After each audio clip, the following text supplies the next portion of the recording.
Welcome. Welcome to the Rotary Club of Atlanta. It is so great to see all of you. After these past 2 years, I do not take for granted that we are gathered in person, and I can see all of the wonderful smiles and no masks, and it is just a great day to be here at Atlanta Rotary. We have an exciting and full program planned for you today. We are especially honored to have with us United States Senator Jon Ossoff. So I'd like to begin with a warm Rotary welcome to Senator Ossoff.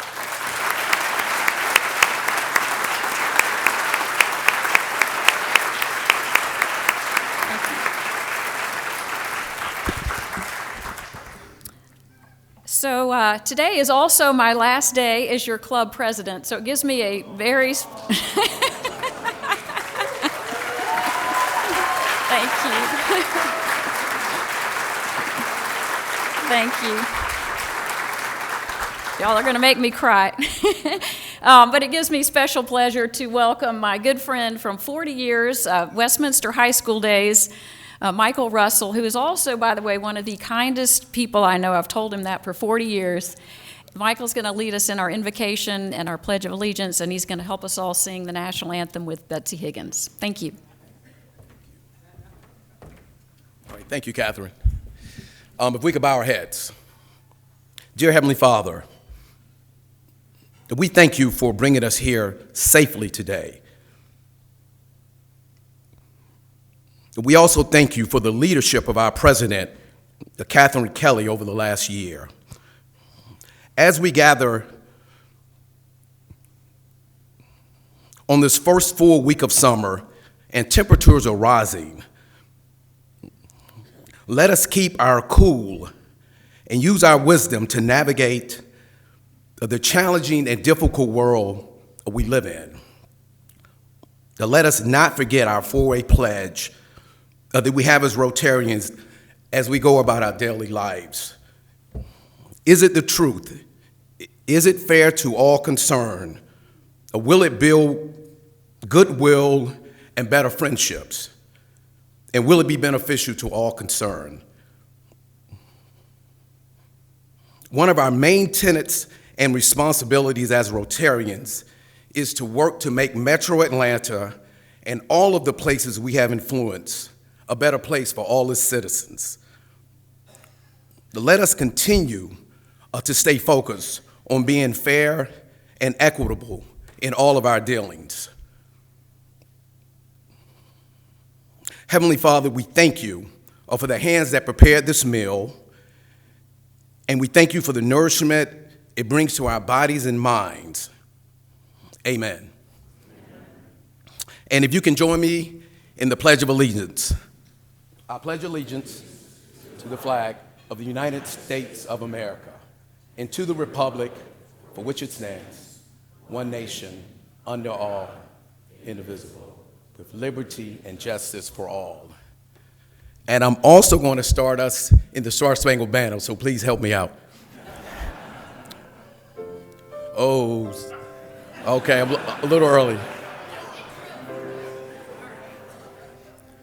Oh, say, can we see by the dawn's early light what so proudly we hailed by the twilight's last gleaming, whose broad stripes and bright stars through the perilous fight of the ramparts we watched were so gallantly streaming, and the rocket's red glare, the bombs bursting in air, gave proof through the night, and our flag was still there.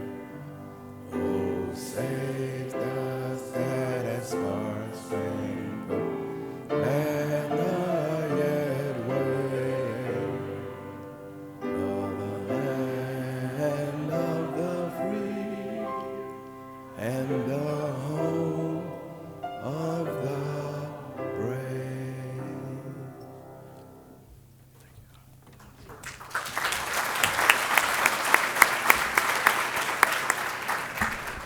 Thank you so much. We have a full agenda today, so while you enjoy your lunch, we have a very timely video we're going to share with you about the public health approach to gun violence.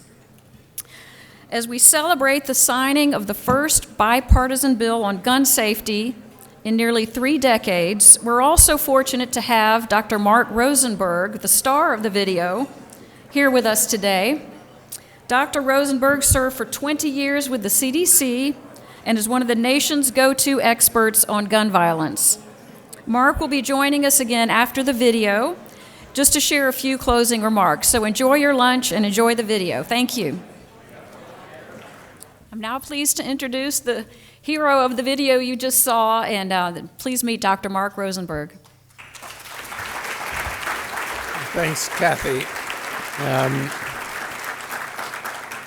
Not at all a hero, but a regular person like you, who has the same struggles with job, with family, with kids, with work. And Jay and I, when we met, I would say we hated each other. We thought that the best way for us to meet again would be if we were each dead. It was really bad. But over time, we came to understand each other, respect each other, work together, and learn from each other. And I think Jay taught me that we have to say to people that we are going to protect the rights of law-abiding gun owners, that you can't let this NRA myth that you're going to end up losing all your guns, you can't let that prevail. You have to address it directly. And I think Jay learned from me that this public health approach, based on science, focused on prevention and collaborative, was a way that would get us out of this. And I think we both felt if the two of us who were so opposed could come to see things together, Jay thought anyone could work it out. We all could. It's available to us. It's available to all of us. And I think we have something to celebrate in this latest gun bill. My thanks to you, John, for being part of that effort. But I think we should feel really excited about this bill for 2 reasons. One is they pick things that the science and evidence support. The second is that Republicans and Democrats came together. They came together. I'll end with a saying from a friend of mine, Paul Farmer, a pioneer in global health who just died earlier this year. Paul said, "The root of all evil is the belief that some lives are worth more than others." I'll say it again. The root of all evil is the belief that some lives are worth more than others.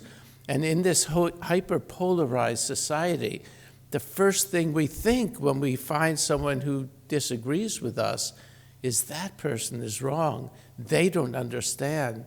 They are an obstruction. They are not worth what my people are worth.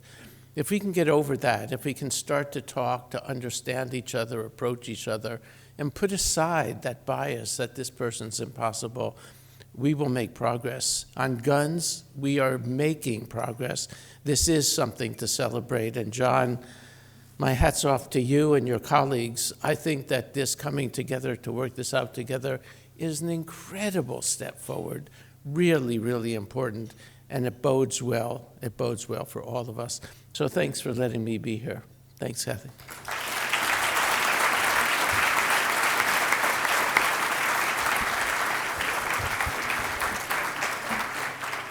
Thank you so much, Dr. Rosenberg, for your amazing model of finding common ground. Dr. Rosenberg will also be around after our program. If anyone has questions or would like to meet him, he will be sharing his extra time with us afterwards. A quick look ahead at the rest of our agenda today. We will continue shortly with our club announcements, a few reflections on this past year, and then our official passing of the baton to our new club leadership. And then we are on to our featured speaker, Senator Ossoff. I'd like to start this section of the program with a warm welcome to all of our guests. We have many guests today, as you can imagine, so I'd like to ask you all to stand, if you would please, so that we can welcome you. Anyone who's a guest today?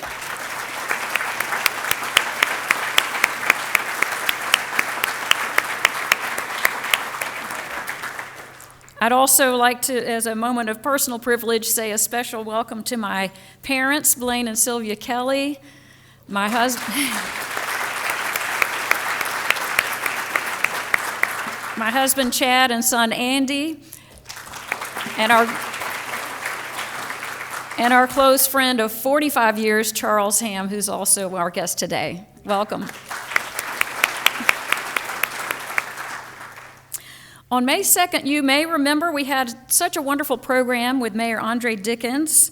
You may also remember the spirited conversations we had during our roundtable discussions, where we each were asked the question about what we would find to be the top priority if each of us were mayor. I thought you might be interested in hearing some of the top themes that came from those conversations as we pulled all of those together, and these are, as you will see in order of frequency, increasing affordable housing, improving education and reducing crime, which were tied, bringing Atlanta together as one city, and focusing on basic services and effective government. We have shared these priorities with the mayor at his request, and we certainly look forward to helping him advance these important goals for our city. One final announcement, our first Rotary annual report is coming soon. As we close the books on our fiscal year next month, I'm pleased to share that Club Secretary Adrienne Cronier is pulling together a helpful summary of this year's club activities and financial matters, which we'll be sharing with all of our members. Special thanks to Secretary Cronier for his great work on this, and stay tuned, this is coming your way later this summer. As our club year draws to a close, I also wanted to say a thank you to the huge team that has made this year possible. Starting with our amazing club officers whom you saw arrayed on the stage just a few weeks ago. If I could ask all of our officers and our board members to please stand again, and also especially a thanks to our club chair, Canon Carr, for his fearless leadership and his mentorship to me, getting me all trained up for this job. So if our officers and board members could please stand so we can say thank you to all of you.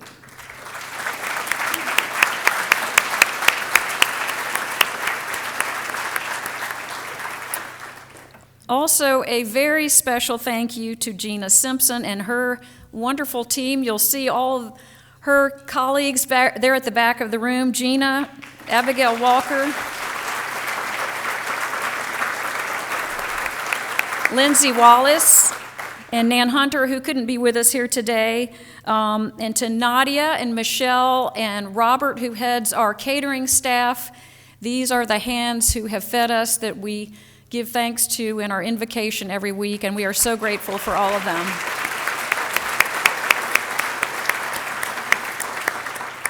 Also wanted to share our special appreciation with Lauren Kuntz, our hospitality chair, and Holly Swing, her assistant, who I see is also in the back of the room. They have been amazing organizing all of our volunteers week in and week out. I think Holly is here every single week as our Uber volunteer, and they have miraculously signed up to do this again next year for President Stephanie. But thank you both so much, Lauren and Holly.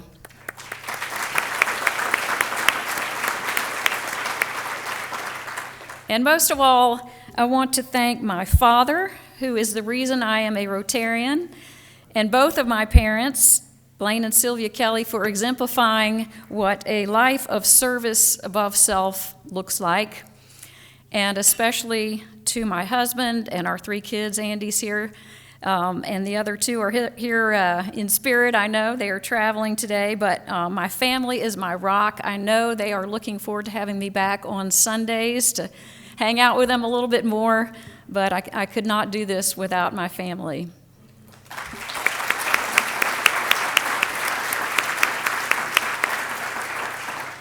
It has been such an honor to serve as your president this year.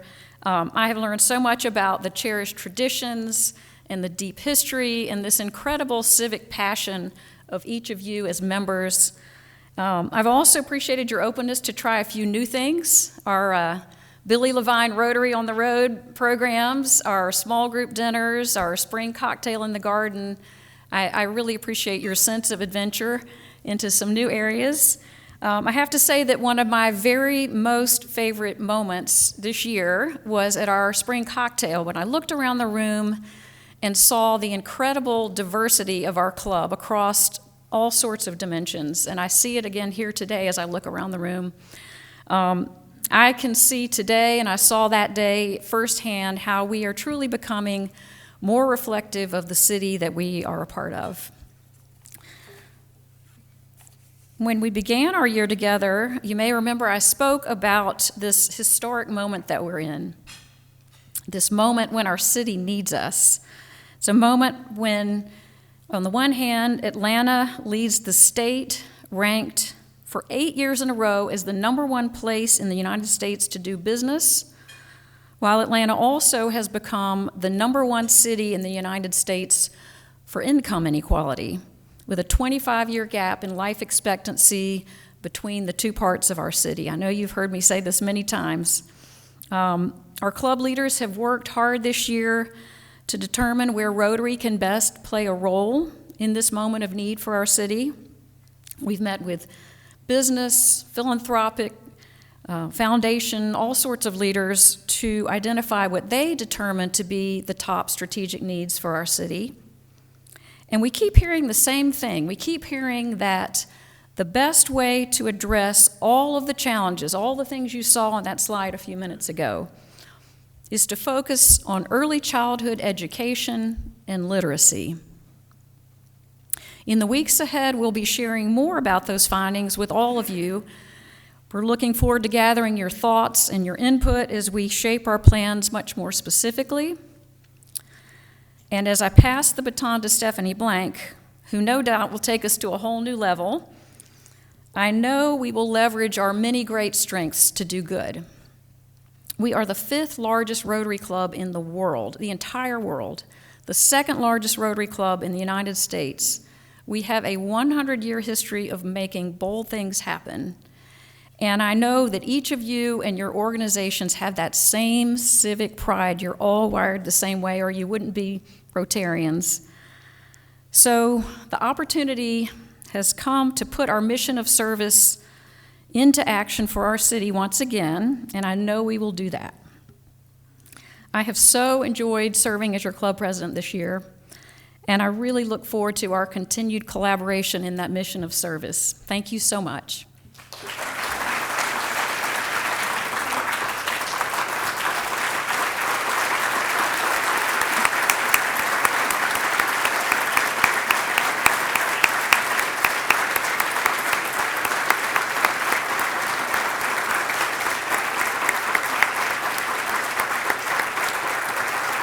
Thank you. Thank you so much. Thank you so much. This has been such an honor. And now if I could ask Club Chair Cannon and President-elect for just another few seconds, Stephanie Blank, to join me on stage. Have a little ceremony for all of us here.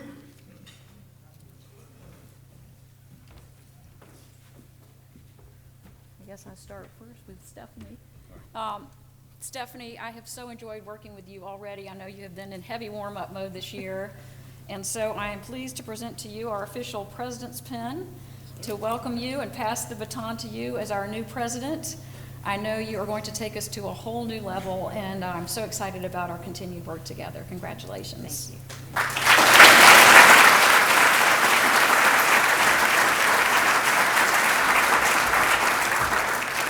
So before I officially take over, I wanted to take a minute to thank Catherine. I don't know that I've ever met a person that's as detail-oriented, as focused, as on task as Catherine, and I have learned so much from her over the past year. In addition to that, as I emailed her dad over the weekend, who told me he was going to be here today with his wife, Mr. Kelly, I emailed him back and I said, in addition to all of that, Catherine's probably one of the kindest, most compassionate, individuals I have ever known, and it shows through in all the decisions she makes. So we know she gets a special little gift to display, but we wanted to give her a gift that she could take with her every time she goes out to clear her mind and goes for a run. So this is a gift card to Fleet Feet at West Stride at West Paces. So this is for you.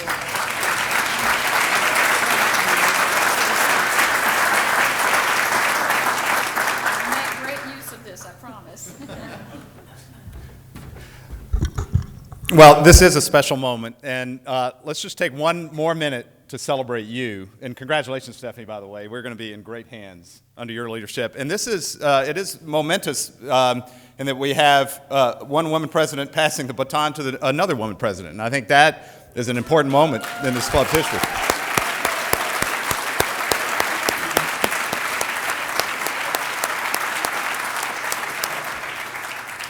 But Catherine, let's just celebrate you one more minute. I know your family is here. You've got many of the past presidents here, and they all know behind the scenes how demanding this job can be, and how important this club is, and why the leadership is so important. And so, so having them here and all of us here to celebrate you at this moment is just so meaningful. And I will say, this past year was an extraordinary year. We lose count how many different strains of the virus that have passed through us again, but it's 2 or 3.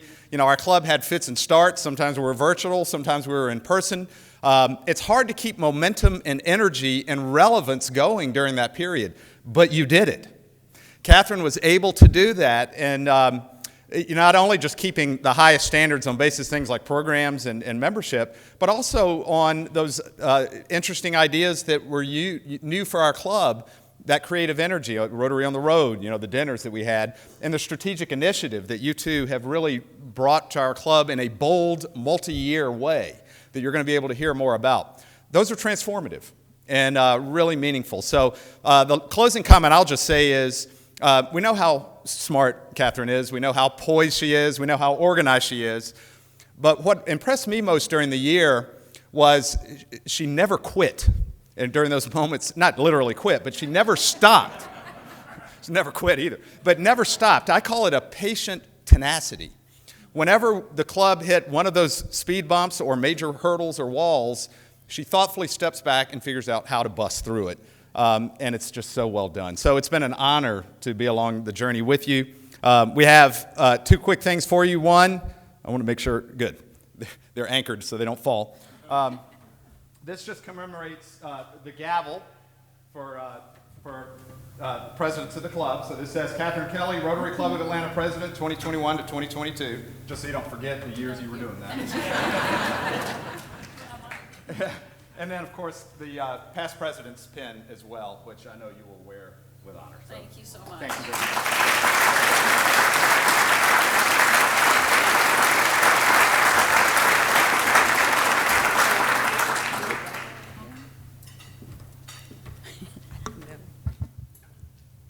Thank you both so much. I have to say, it has been a special honor to work so closely with both Stephanie and Cannon, and we really tried to think of this as a multi-year team, and that has allowed us to think across even broader opportunities. And I'm so grateful for the big shoes I've tried to fill, and hopefully I'm leaving things in good hands, or in even better shape than I found it, if I can pass it on to you, Stephanie. So thank you so much to both of you. I'm now honored to welcome to the stage our fellow Rotarian Wendell Riley. Wendell serves as a partner with Peachtree Equity Partners with a deep history in media and communications. Wendell is a longtime Rotary member, a loyal Rotary member and philanthropist. He's been involved with trustee roles with Emory University, the Carter Center, and the Community Foundation. I know he shares a wonderful friendship with Senator Ossoff, and he is here today to introduce our featured speaker. Welcome to you, Wendell.